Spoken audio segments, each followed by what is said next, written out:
আজকে আমি তোমাদের সঙ্গে শেয়ার করতে চলেছি chocolate cake recipe.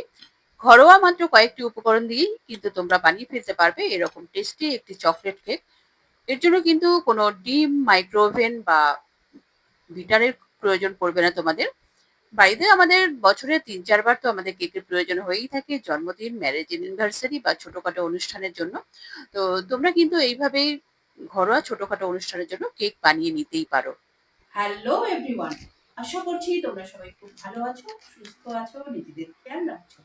By the way, আমি দীপালি। তোমরা দেখছো তোমাদের চ্যানেল মায়ের আদরে রান্না। তাহলে চলো শুরু করা যাক। তো দেখো, এর জন্য প্রথমে আমি গ্যাসে একটি বড় কড়া বসিয়ে দিয়েছি। এখানেই আমি কিন্তু কেকটা বেক করব এবং এর উপরে দিয়ে দিলাম কিছুটা পরিমাণ নুন। যে নুনটা কিন্তু আমি বেকিং এই ব্যবহার করে থাকি। এটা দেখতে বালির মতো মনে হতে পারে তোমাদের, কিন্তু এটা নুন। অনেকবারই আমি বেকিং ব্যবহার করেছি, তোমরা দেখে থাকবে অনেকেই। এবং এর উপরে একটি তার জ্বালিয়ে রেখে আমি কিন্তু ঢাকা দিয়ে 10 মিনিট মতো প্রিহিট করে নেবো মিডল ফ্লেমে। এরপর আমি কেক টিনটাকে ভালোভাবে অয়েল গ্রিস করে নিচ্ছি বা তেল ব্রাশ করে নিচ্ছি বলতে পারো। ভালোভাবে কিন্তু তেল দিয়ে ব্রাশ করে নিতে হবে। এরপর আমি এর মধ্যে দিয়ে দিচ্ছি একটি বাটার পেপার। তোমাদের যদি বাটার পেপার অ্যাভেলেবেল না থাকে, নর্মাল পেপার দিলেও হবে এবং ওপর থেকে তেল ব্রাশ করে দিতে হবে। এবং যদি পেপারও না দাও তাহলে কিন্তু তেল ব্রাশ করে নিয়ে ওপরে একটু ময়দা ডাস্ট করে নিয়ে এক্সেসটা ঝেড়ে ফেলে নিয়েও তোমরা কিন্তু করতে পারো। তো এরপর আমি একটি বড় বোল নিয়েছি, এর মধ্যে দিয়ে দিচ্ছি হাফ কাপ মতো গুঁড়ো চিনি, যেটা আমি মিক্সিতে গুঁড়ো করে নিয়েছি। হাফ কাপ মতো দিচ্ছি এখানে টক দই। টক দই কিন্তু ফ্রেশ ব্যবহার করতে হবে, খুব বেশি টক দই ব্যবহার করা যাবে না, না হলে টক হয়ে যাবে কেক। তো এরপর আমি এখানে দিয়ে দিয়েছি 1/4 কাপ মেল্টেড বাটার, 1 চামচ ভ্যানিলা এসেন্স। তো সমস্ত উপকরণ আমি কিন্তু হুইস্কের সাহায্যে ভালো করে ফেটিয়ে নিচ্ছি। তোমরা রেসিপিটি দেখতে দেখতে চ্যানেলে যারা নতুন এসেছো তারা চ্যানেলটিকে সাবস্ক্রাইব করে বেল আইকনটি প্রেস করে রাখো, যেন পরবর্তী নোটিফিকেশন সবার আগে তোমার কাছে পৌঁছায়। আমাদের কিন্তু সমস্ত উপকরণ ভালো করে ফেটানো হয়ে গেছে। এর উপর একটি ছাঁকনি রেখে তার উপর আমি দিয়ে দিলাম 1 কাপ মতো ময়দা। তোমরা ময়দার পরিবর্তে আটাও ব্যবহার করতে পারো। এবং এখানে দিয়ে দিচ্ছি 2 টেবিল চামচ মতো কোকো পাউডার, 1 চামচ মতো কফি পাউডার, 1 চামচ বেকিং পাউডার এবং 1/4 চামচ এখানে দিয়ে দিচ্ছি বেকিং সোডা। সমস্ত উপকরণ কিন্তু আমি ভালো করে ছেঁকে নেব। তোমরা যদি রেসিপিটি ফেসবুক পেজ থেকে দেখে থাকো তাহলে পেজটিকে অবশ্যই ফলো করে রাখার অনুরোধ থাকলো। তো ছেঁকে নেওয়াটা ভীষণই ইম্পর্টেন্ট। এতে যদি কোনো ল্যাম্পস থাকে তাহলে কিন্তু কেকের টেক্সচার একদমই ভালো আসবে না। সামান্য একটু ল্যাম্পস আছে, তো আমি চামচের সাহায্যে ভালো করে কিন্তু আমি মিশিয়ে দিলাম। তো দেখো সমস্ত উপকরণ চালা হয়ে গেছে, আমি কিন্তু এবার হুইস্কের সাহায্যে ভালোভাবে মিশিয়ে নিচ্ছি। তো দেখো প্রচন্ড থিক হয়ে গেছে। আমি এখানে নিয়ে নিয়েছি হাফ কাপ মতো দুধ। এটা রুম টেম্পারেচারের দুধ, না গরম না ঠান্ডা। তো সেই দুধ দিয়েই কিন্তু অল্প অল্প দুধ দিয়ে কিন্তু আমি ব্যাটারটাকে রেডি করে নেব। তো পুরো দুধটাই কিন্তু আমি দিয়ে দিয়েছি। এবার কিন্তু ভালোভাবে হুইস্কের সাহায্যে ব্যাটারটা তৈরি করে নিচ্ছি। তো দেখতেই পাচ্ছ, এটা কিন্তু ব্যাটারটা রেডি হয়ে গেছে অলমোস্ট। এরপর আমি এখানে দিয়ে দিলাম 1 চামচ মতো ভিনিগার, 1 টেবিল চামচ মতো দুধ আর আমি এক্সট্রা ব্যবহার করলাম। তোমরা বুঝতেই পারলে হাফ কাপ এবং 1 টেবিল চামচ দুধ আমার লেগেছে টোটাল এই কেকটা বানাতে। ভালোভাবে কিন্তু মিশিয়ে নেওয়ার পর আমি স্প্যাচুলার সাহায্যে কাট অ্যান্ড ফোল্ড মেথডে আমি কিন্তু ভালোভাবে মিশিয়ে নিচ্ছি। এবং ভেতর দিকটাও অনেক সময় কি হয়, ওপর মেশানো হয়, নিচের দিকটা কিন্তু মেশানো হয় না। তো পুরোটাই কিন্তু আমাদের মিশিয়ে নিতে হবে ভিনিগারটা। কিন্তু ওভার মিক্স করা যাবে না। সঙ্গে সঙ্গে কিন্তু আমাদের কেক টিনের মধ্যে ট্রান্সফার করে দিতে হবে। দেখতেই পাচ্ছ একদম রিবনের মতো পড়বে।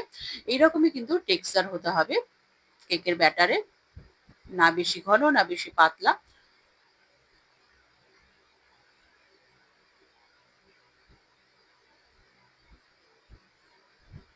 তো দেখো কেকের ব্যাটার দেওয়ার পর একটু আমি ট্যাপ করে নিচ্ছি। ট্যাপ করে নিলে কি হবে, ভেতরে যে হাওয়া ঢুকে থাকলে সেটা কিন্তু বেরিয়ে আসবে। তো এরপর আমি কড়ার ঢাকনাটা খুলে আমি কিন্তু কেক মোল্ডটাকে ট্রান্সফার করে দিলাম কেক টিনটা এবং ঢেকে 40 থেকে 45 মিনিট আমি কিন্তু একদমই লো ফ্লেমে বেক হতে দেবো ছোট বার্নারে।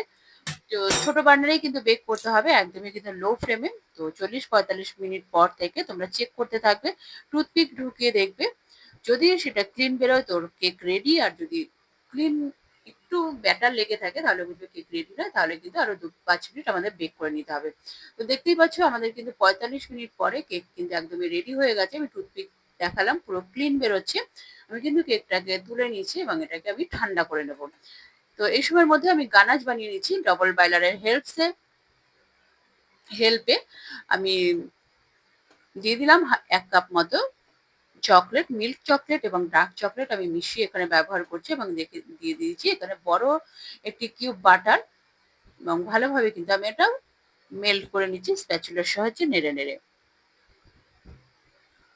তো অনেক সময় কি হয় ডাইরেক্ট যদি কেক চকলেট মেল্ট করা হয় তো সেক্ষেত্রে চকলেট জ্বলে যাওয়ার সম্ভাবনা থাকে। তো সেই জন্য এইভাবে কিন্তু আমাদের চকলেটটা মেল্ট করে নিতে হবে। ওয়েভ থাকলে তোমরা কিন্তু সেখানেও মেল্ট করে নিতে পারো। দেখো আমাদের চকলেট মেল্ট হয়ে গেছে। তো আমি এখানে কিন্তু ২ চামচ মতো দুধ ব্যবহার করেছিলাম। তো এই সময়ের মধ্যে দেখো আমাদের কেকটাও কিন্তু ঠান্ডা হয়ে গেছে। আমি এটা ডিমোল্ড করে নিচ্ছি ছুরির সাহায্যে কেক টিনের গা থেকে আলগা করে নিচ্ছি। এতে কিন্তু কেকটা খুব সহজেই বেরিয়ে আসবে। কেকটা কত সুন্দর হয়েছে তোমরা কিন্তু দেখে বুঝতেই পারলে। তো ওপর থেকে আমি একটি প্লেট রেখে কেক টিনটা উল্টে দিলাম এবং হাতের সাহায্যে একটু ট্যাপ করলেই কিন্তু কেকটা সহজেই বেরিয়ে এলো। তো দেখো বাটার পেপারটাও কিন্তু কেক টিনের মধ্যে রয়েই গেছে। তো বাটার পেপারটাও কিন্তু কেকের গায়ে লেগে নেই। ভালোভাবে অয়েল ব্রাশ করলে কিন্তু বাটার পেপারটাও কেকের গায়ে লেগে থাকে না। তো তোমরা দেখতেই পাচ্ছ কতটা সফট এবং স্পঞ্জি এবং জালিদার হয়েছে।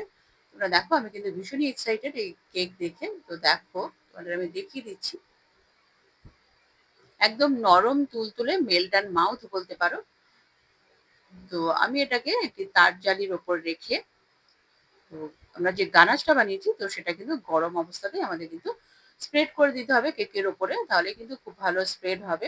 তোমরা চাইলে ওপর দিয়ে সারফেসটা একটু ছুরি দিয়ে কেটে নিতে পারো। তো আমার মনে হলো কোনো দরকার নেই। আমরা যেহেতু গানাশ দিচ্ছি তো কভার আপ হয়েই যাবে। একটু যে ক্র্যাক এসছে তো তোমরা চাইলে সেটা করে নিতেই পারো। তো আমি কিন্তু গানাশটা ডিরেক্টলি স্প্রেড করে দিচ্ছি এবং ভালোভাবে ধারগুলো কিন্তু আমি লাগিয়ে দিলাম এবং উপরে স্প্যাচুলার সাহায্যে সমান করে দিচ্ছি এবং উপর থেকে আমি কালার বলস দিয়ে গার্নিশ করে দিচ্ছি। তোমরা তোমাদের মন পছন্দ যে কোনো ভাবে কিন্তু গার্নিশ করতে পারো এবং এটাকে আমি এবারে ফ্রিজে রেখে দেবো ১ ঘন্টার জন্য সেট হওয়ার জন্য। এতে কিন্তু ক্রিমটা টোটালি সেট হয়ে যাবে। দেখো ১ ঘন্টা পরেই কিন্তু আমি বার করে দেখাচ্ছি তোমাদের এবং ওপর থেকে কিন্তু আমি বফার দিয়ে আরেকটু গার্নিশ করে দিচ্ছি। এতে কিন্তু দেখতেও ভালো লাগবে। তো আমরা তো আগে চোখ দিয়ে খাই, তাই না? রেসিপিটি ভালো লাগলে লাইক করে দিও এবং তোমার প্রিয়জনদের সঙ্গে প্রচুর শেয়ার করো এবং আরো এই ধরনের নতুন রেসিপি দেখার জন্য চ্যানেলটির সঙ্গে জুড়ে থাকো। চ্যানেলে যারা নতুন এসছো তারা চ্যানেলটিকে সাবস্ক্রাইব করে বেল আইকনটি প্রেস করে রাখো যেন পরবর্তী নোটিফিকেশন সবার আগে তোমার কাছে পৌঁছায়। এবং রেসিপিটি ফেসবুক পেজ থেকে দেখে থাকলে পেজটিকে অবশ্যই ফলো করে রাখার অনুরোধ থাকলো। তোমরা কেকটা কাটার সময় দেখতে পেলে ছুরি কতটা স্মুথ চলছে। তো কেক কিন্তু ততটাই সফট, স্পঞ্জি এবং জালিদার হয়েছে। এবং আমি এটা সার্ভিং প্লেটে সার্ভ করে দিচ্ছি। তোমাদের কিন্তু আমি তোমার ক্লোজ থেকেও দেখাবো যে কেক কতটা জালিদার হয়েছে দেখো। তোমরা দেখে বুঝতেই পারছো নরম তুলতুলে মেল্ট অ্যান্ড মাউথ বলতে পারো। তো দেখো আমি কাছ থেকেও দেখাচ্ছি। দেখো তোমরা কিন্তু একবার হলেও রেসিপিটি ট্রাই করে আমাকে কমেন্ট করতে ভুলো না তোমাদের কেমন লাগলো। এবার চেখে দেখার পালা। খেতে কিন্তু দুর্দান্ত হয়েছিল। তোমরা একবার হলেও রেসিপিটি ট্রাই করো। পরবর্তী এপিসোডে আবার দেখা হবে। ততক্ষণের জন্য নমস্কার, ধন্যবাদ।